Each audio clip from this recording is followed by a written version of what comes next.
10th Social Studies, lesson number 5.2.1, page number 109.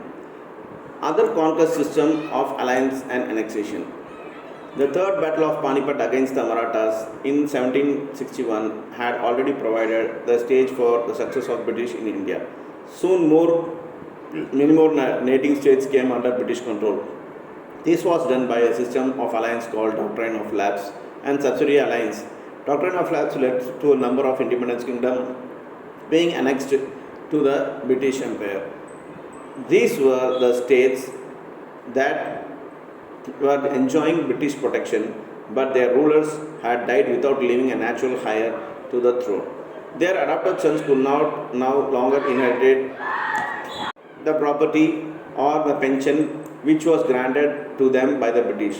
This is why Dalhousie annexed the Maratha states of Satara 1848, Sambalpur 1850, Udaipur 1852, Nagpur 1853, Jhansi 1854 and Awadh 1856.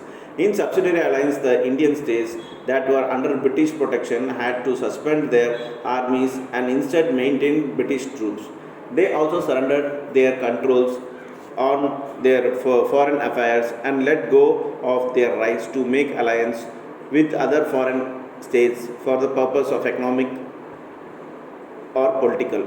In return, they were given protection by the British from the rivals. The policy of annexion affected not only the Indian ruler but also those who were independent on them, such as soldiers, craftspeople, and even nobles. Even the traditional scholarly and priest classes lost their patronage from these rulers. Chieftains, nobles, and zamindars and were those impoverished. Thus, by the mid-19th century, no single Indian power was there to challenge resistance the British. Assam, Arakan, northeastern region and portions of Nepal and Burma were already annexed in 1818 to 1826. The British also occupied Sindh in 1843. இங்கே என்ன சொல்கிறாங்கனாக்கா, இப்போ ஒவ்வொன்றா இவங்க பிரிட்டிஷ்காரங்க ஒவ்வொன்றா அப்படியே இடத்த பிடிக்க ஆரம்பித்தாங்க. இந்தியாவில் ஒவ்வொரு இடமா பிடிக்க ஆரம்பித்தாங்க. இதில் பார்த்தீங்கன்னாக்கா தேர்ட் பேட்டில் ஆஃப் பானிபட், அதாவது 1761 மராட்டாஸ்க்கு எதிர்த்து நடந்த இந்த தேர்ட் பேட்டில் ஆஃப் பானிபட்டுக்கு அப்புறம் பார்த்தீங்கன்னாக்கா இவங்க ஸ்ட்ராங்காகவே இந்தியாவில் ஒவ்வொரு இடத்தையும் பிடிக்க ஆரம்பிச்சிட்டாங்க. இதில் மெயினாக இவங்க எல்லா இடத்தையும் பிடிச்சதுக்கு ரெண்டு விஷயம் என்னென்னாக்கா, டாக்ட்ரன் ஆஃப் லாப்ஸுங்கிற ஒரு அக்ரிமெண்ட்டும் சப்சிடரி அலையன்ஸும் போட்டாங்க. டாக்ட்ரன் அண்ட் லாப்ஸ் அப்படின்னா என்னென்னாக்கா, ஒரு இண்டிபெண்ட் கிங்டம், ஒரு ராஜா பிரிட்டிஷ்காரங்க கூட சேர்ந்துக்கணும். அவர் பார்த்திங்கனாக்கா பிரிட்டிஷோட ப்ரொடெக்ஷன்ஸ் அந்த நாட்டுக்கு பிரிட்டிஷ்காரங்க கொடுப்பாங்க. ஆனால் அவர் எந்த வாரிசு இல்லாமல் இறந்துட்டாருனாக்கா அந்த இடமும் சரி அந்த இதுவும் சரி அவங்களுக்கு பிரிட்டிஷ்காரங்களுக்கு தான் சொந்தம், அது அவங்களுக்கு வாரிசுக்கு போகாது. அதாவது சொந்த வாரிசாக இருக்கணும், அடாப்டட் வாரிசெல்லாம் இருக்கக்கூடாது. ஸோ அந்த டைமில் பார்த்தீங்கன்னா நிறைய பேருக்கு சொந்த வாரிசு இல்லாதனால இது ஒரு ப்ளஸ் பாயிண்ட் ஆகிடுச்சு பிரிட்டிஷ்காரங்களுக்கு. அவங்க அப்படியே அந்த ஆட்சியவே அந்த ராஜா இறந்த வாட்டி அப்படியே பிடிக்க ஆரம்பிச்சிட்டாங்க. ஸோ இது பார்த்திங்கனாக்கா இந்த டலௌசி அப்புறமா அது அந்த இடம் டலௌசிங்கிற இவர்கிட்ட அப்படியே அனெக்ஸ் பண்ண ஆரம்பித்தாங்க, சேர்த்திக்க ஆரம்பித்தாங்க. இது மராட்டா ஸ்டேட்டில் நடந்த விஷயம். அந்த மாதிரி தான் பார்த்திங்கன்னா சத்தாராங்கிற இடத்த 1848லையும், சாம்பல்பூருங்கிற இடத்த 1815லையும், உதய்பூர் இடத்துக்கு 1852லையும், நாக்பூருங்கிறது 1853லையும், ஜான்சி 1854லையும், அவாதுங்கிறது 1856லையும் ஜாயின் பண்ண ஆரம்பித்தாங்க. பிரிட்டிஷ் கீழே கண்ட்ரோல் வர ஆரம்பிச்சிச்சு இந்த இடம் எல்லாமே. அப்புறம் சப்சிடரி அலைன்ஸ் என்ன வந்துச்சுனாக்கா, இந்த பிரிட்டிஷ்காரங்க இந்தியன் ஸ்டேட்டை ப்ரொடெக்ட் பண்ணுறேன் அப்படின்னு சொல்லிட்டு சொன்னாங்க. ஆனால் பார்த்தீங்கன்னாக்கா இவங்க இந்தியன்ஸ் பார்த்தீங்கன்னாக்கா இந்த பிரிட்டிஷ் ட்ரூப்பில் இருக்கிற ஆர்மிஸில் மெயின்டைன் பண்ணுறதுக்காக வச்சுருந்தாங்க தவிர வேறு எந்த கண்ட்ரோலும் இந்தியன்ஸுக்கு இல்லாமல் போயிடுச்சு. ஸோ இது பார்த்திங்கனாக்கா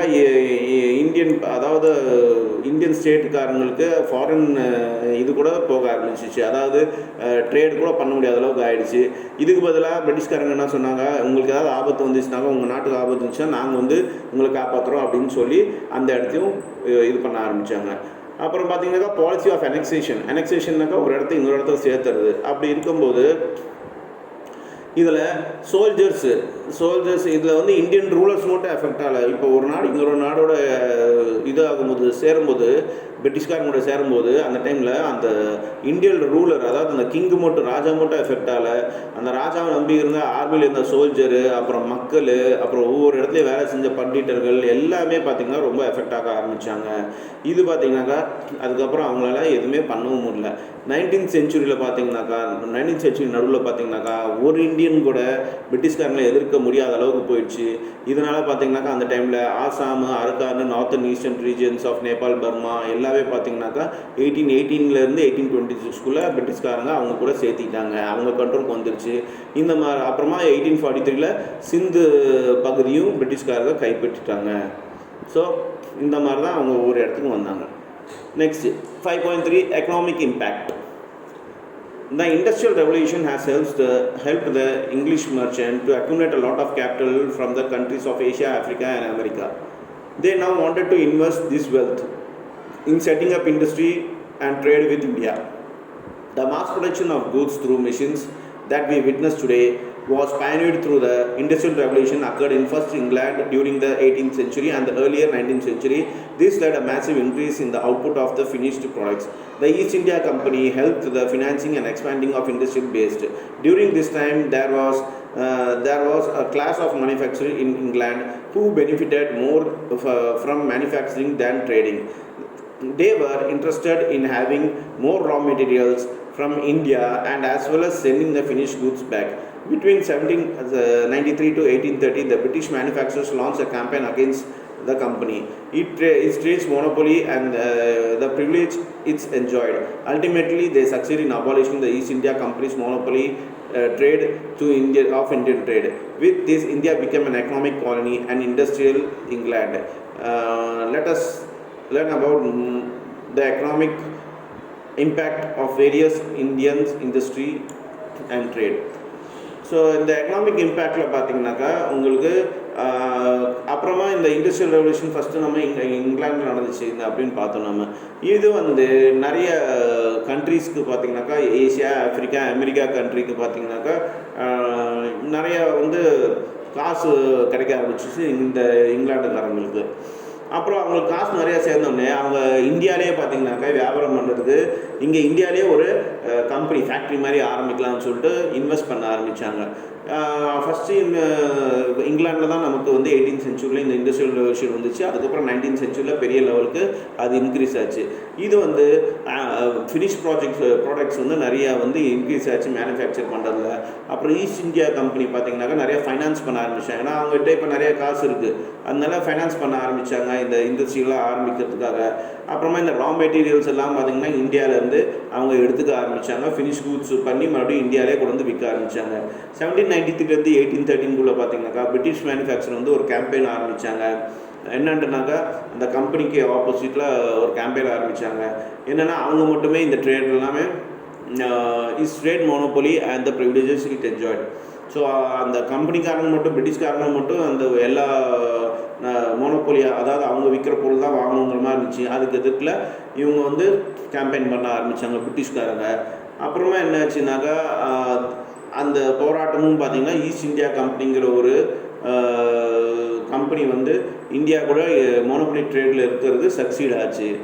அப்புறமா இதோ காலனியாக எக்கனாமிக் காலனியாக இண்டஸ்ட்ரியல் இங்கிலாண்டில் ஆரம்பிக்க வந்துச்சு. இது பெரிய இம்பேக்ட் எக்கனாமிக் இந்தியன் இம்பேக்டில் இண்டஸ்ட்ரியில் அண்ட் ட்ரேடில் பெரிய இம்பேக்டாக கொண்டு வந்துச்சு அப்படின்னு சொல்கிறாங்க. 5.3.1 டெக்ஸ்டைல் இண்டஸ்ட்ரி அண்ட் ட்ரேடு. இப்போ ஒவ்வொன்றா பார்க்க போகிறாங்க. First textile industry and trade. Textile இண்டஸ்ட்ரினாக்க நம்ம துணி பண்ணுற ஒரு apparels trade industries. Earlier, Indian handlooms had a big market in Europe. Indian textiles such as cotton, linen, silk and woolen goods already had markets in Asia and Africa. With the coming of industrialization in England, the textiles industries there made important headway. There was now a reverse of direction of textiles trade between Britain and India. There was a massive import of machine-made clothes from English factories to India markets.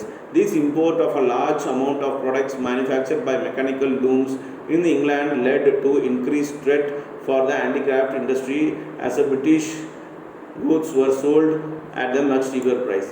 இப்போ டெக்ஸ்டைல்ஸை பொறுத்த வரைக்கும் பார்த்தீங்கன்னாக்கா இந்தியாவில் பார்த்தீங்கன்னா linen, silk, உல்லு இதெல்லாமே பார்த்தீங்கன்னா பெரிய லெவலில் இந்தியாவில், ஏஷியாலேயும் ஆஃப்ரிக்காலேயும் இந்த மார்க்கெட்டில் கிடச்சிட்டு இருந்துச்சு, காட்டன் எல்லாமே. இப்போ யூரோப்பில் பார்த்தீங்கன்னா ஆல்ரெடி உங்களுக்கு இண்டஸ்ட்ரியல் ரெவல்யூஷன் ஆரம்பிச்சிருச்சு. ஸோ இதை பார்த்துட்டு என்ன பண்ண ஆரம்பித்தாங்கனாக்கா அவங்க இங்கிலாந்துலேருந்து பெரிய பெரிய என்னது மிஷின்ஸ் எல்லாமே இந்தியாவுக்கு கொண்டு வர ஆரம்பித்தாங்க. இங்கே இண்டஸ்ட்ரி ஃபேக்ட்ரி எல்லாமே செட்டப் பண்ண ஆரம்பித்தாங்க இந்தியாவிலேயே. இது மூலமாக என்ன ஆச்சுனாக்கா துணிமணி எல்லாமே விலை கம்மியாக கிடைக்க ஆரம்பிச்சிச்சு. ஆனால் நம்ம லோக்கலில் இருக்கிற ஹேண்ட்லூம் கைத்தறி நெசவாளர்கள் எல்லாமே பார்த்திங்கனாக்கா நஷ்டம் வர ஆரம்பிச்சிச்சு. ஏன்னா எல்லாருமே சீப்பாக கிடைக்குன்னு சொல்லிட்டு அந்த பொருள் வாங்க ஆரம்பித்தாங்க. The British succeeded in selling their goods at a cheap price as foreign goods were given free entry in India without paying any duty. On the other hand, Indian handicrafts were taxed heavily when they were sent out the country. Besides, under the pressure of industrialization, British government often imposed the protective tariff on Indian textiles.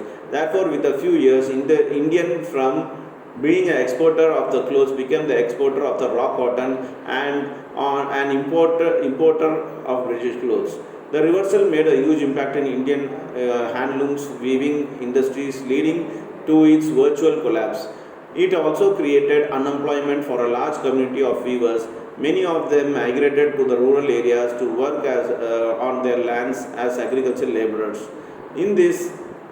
This in turn put increased pressure on the rural economy and livelihood. This process of uneven competition faced by the Indian handlooms industry was later dubbed by Indian nationalist leaders and deindustrialization. So அதுக்கப்புறம் என்ன ஆச்சுனாக்கா இந்த British ரொம்ப success ஆகிட்டாங்க. அவங்களோட products சீப்பாக இந்தியாவில் கொடுத்துட்டு இருந்தாங்க. இது மூலமாக என்ன ஆச்சுனாக்கா இந்தியன் ஹேண்டிகிராஃப்டோட இது பார்த்திங்கனாக்கா டேக்ஸ் அதிகமாக போட ஆரம்பித்தாங்க. இங்கேருந்து எக்ஸ்போர்ட் பண்ணுற எல்லா இந்தியன் டெக்ஸ்டைல்ஸ்க்கும் டேக்ஸ் அதிகமாக போட ஆரம்பித்தாங்க.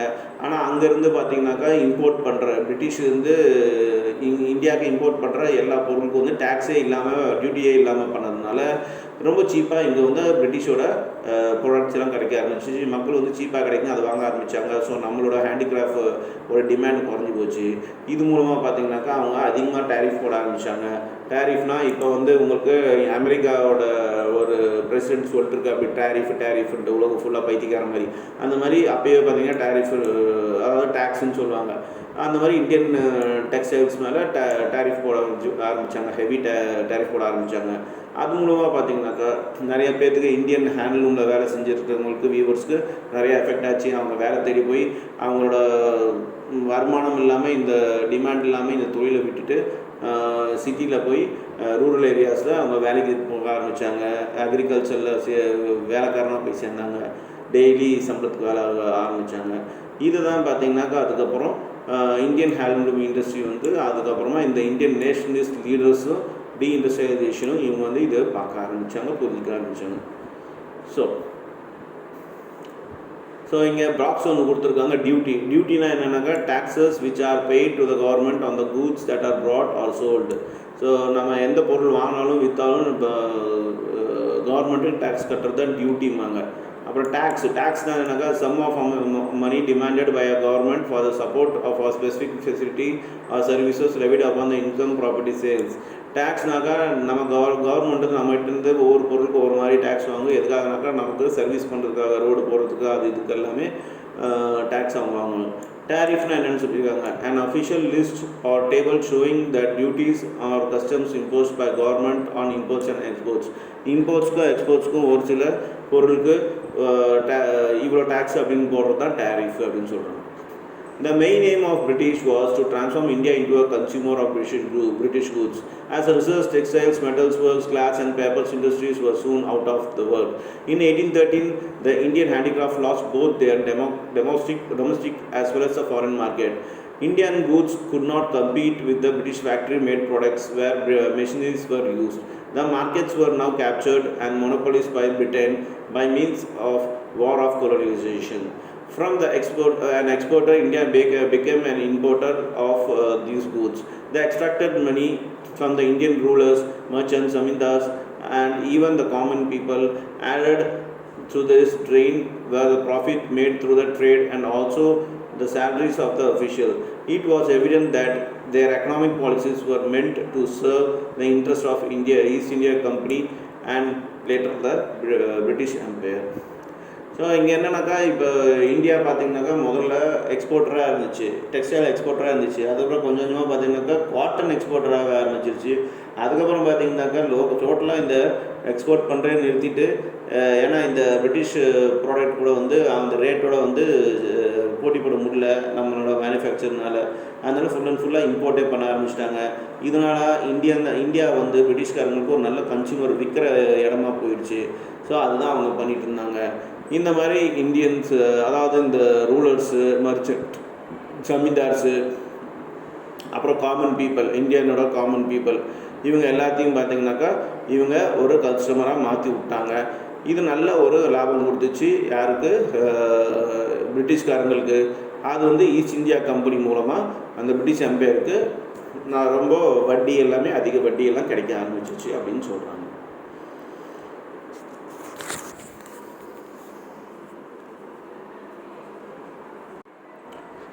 5.3.2 land revenue policy and land settlement. ரெவன்யூனாவே டேக்ஸ் தான். இது நிலத்துலேருந்து வர டேக்ஸு, அப்புறம் நிலத்தை செட்டில் பண்ணுறது. அது என்ன வந்துச்சுன்னு பார்ப்போம். Since ancient times, the main source of livelihood of the people were agriculture. Hence, land tax had formed a principal source of revenue for all the emperors all over the world. In 18th century, the main occupation of the Indian people were agriculture. During the British rule, revenue from land kept on increasing, and the reason for this were many. Earlier, the British had come to trade with India. Gradually, they wanted to conquer the vast territory of India, in which they needed a lot of money. They also needed money for trade projects and company, as well as the cost of running administration. The British carried out a number of land revenue experiments which caused hardship to the cultivators. They extracted taxes from the farmers and financed their policies was war effort. Direct and indirect means were carried out to bring about this collection revenue for British. This affected the lives of people who could not meet their daily needs because they had to provide the landowners and the collectors their shares in produce. Local administration failed to provide relief and natural justice to the rural poor. So என்னென்னாங்க, இந்த இடத்துல ஆரம்ப காலகட்டத்தில் பார்த்திங்கனாக்கா பிரிட்டிஷ்காரங்க வியாபாரத்துக்காக தான் வந்தாங்க அப்படின்னு நம்ம தெரியும். 18th சென்ச்சுரியில் பார்த்திங்கனாக்கா நம்ம நாடு இருக்க எல்லா மக்கள், முக்கால்வாசி மக்கள் பார்த்திங்கன்னா 90% பார்த்திங்கனாக்கா 90% மேலே பார்த்தீங்கன்னா அக்ரிகல்ச்சர் டிபெண்ட் பண்ணி தான் இருந்தோம். ஸோ பார்த்திங்கனாக்கா இது மூலமாக நிறைய சம்பாதிச்சாங்க, நல்லபடியாக இருந்தாங்க. ஆனால் அப்புறமா இங்கிலீஷ்காரங்க வந்தோடனே அவங்க ட்ரேடுக்காகன்னு சொல்லிட்டு இந்தியாவை வந்து கான்கர் பண்ணணும்னு நினச்சாங்க. அவங்களுக்கு நிறைய காசு தேவைப்படுச்சு. அதனால் அவங்க என்ன பண்ணாங்கன்னா கொஞ்சம் கொஞ்சமாக இந்த லேண்ட் டேக்ஸு, ரெவன்யூ டேக்ஸ், இந்த மாதிரி டேக்ஸ் எல்லாமே போட ஆரம்பித்தாங்க. ஏற்கனவே நம்ம மக்கள் வந்து ரொம்ப ஏழையாக இருந்ததுனால இந்த டேக்ஸ் எல்லாம் கட்ட முடியல. இந்த டேக்ஸை வச்சு இவங்க பார்த்திங்கன்னா நிறைய ப்ராஜெக்ட், அவங்களுக்கு தேவையான, பிரிட்டிஷ்காரங்களுக்கு தேவையான ப்ராஜெக்ட் எல்லாமே அவங்க பண்ண ஆரம்பித்தாங்க. இந்தியாவை கொஞ்சம் கொஞ்சமாக அவங்க அடிமைப்படுத்த ஆரம்பித்தாங்க. இந்தியன் மக்களை அடிமைப்பட ஆரம்பித்தாங்க. இது பார்த்திங்கனாக்கா கொஞ்சம் கொஞ்சமாக கடைசியில் என்ன ஆச்சுனாக்கா எல்லாமே புவர் ஆகிட்டாங்க. இந்த பணம் இவங்களுக்கு கட்டி இன்ட்ரெஸ்ட்டு கட்டி பிரிட்டிஷ்காரங்களுக்கு எல்லாம் புவர் ஆகிட்டாங்க. இது வந்து லோக்கலில் இருந்த அட்மினிஸ்ட்ரேஷனும் இதை கவனிக்க விட்டுட்டாங்க. அதாவது இந்தியன் மக்களை காப்பாற்ற விட்டுட்டாங்கன்னு சொல்கிறாங்க. Lord Cornwallis introduced the permanent settlement in Bengal and Bihar in 1793. It made the land law zamindar deposit a fixed amount of money in the state treasury. In return, they were recognized as hereditary owners of the land. This made zamindars the owner of the land. The amount of revenue to be paid to the company was fixed for the period of the time, which made the British financially secured. Now, they knew in advance as how much revenue was coming from the state. The zamindars also knew how much revenue was to be paid. So to get surplus revenue from themselves, they asked the peasants to increase the production. But if the zamindars fails to pay the fixed revenue on the time, his landlord was sold to another zamindar. The British stood to the benefit from the settlement as the new class of zamindars that emerged became a political allies.